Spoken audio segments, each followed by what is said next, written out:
কারণ এখন জলের লেয়ারটা অনেকটা কম থাকে, তো এই কারণে ইকোলাইয়ের একটা চাপ থেকে থাকে।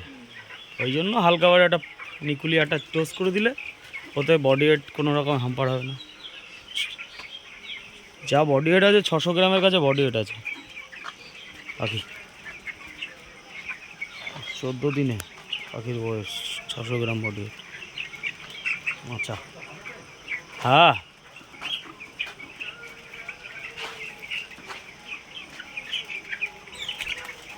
পাখি খুব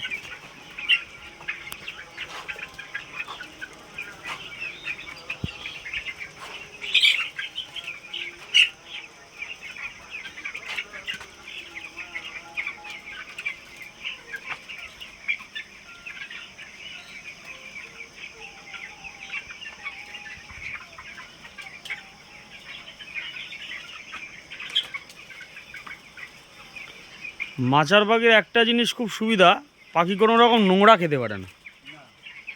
একদম ফিড থেকে জল থেকে যেটুকুই খাবে একদম পুরো পরিষ্কার।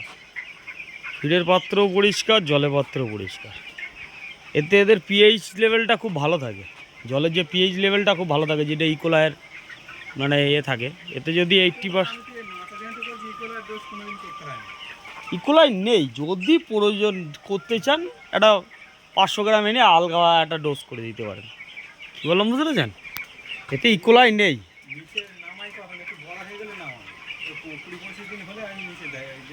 ওই যেটা ছোট আছে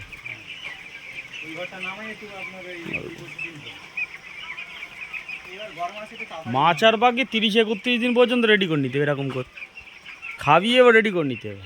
আর এতে যত খাওয়াবেন তত ওজন। 30 দিনে 2200 আনতে হবে। ভাড়ামতি ফিড এতে এটা একটু চাপ আছে মনে হচ্ছে মাঝখানে। এটা ও না বলে এটা চাপ রেখেছেন, তাই তো? ওইগুলো বাকিগুলো সব ঠিক আছে। এদিকে মাঠে মিলে জাল ফেলে দিয়ে চলে যাবে।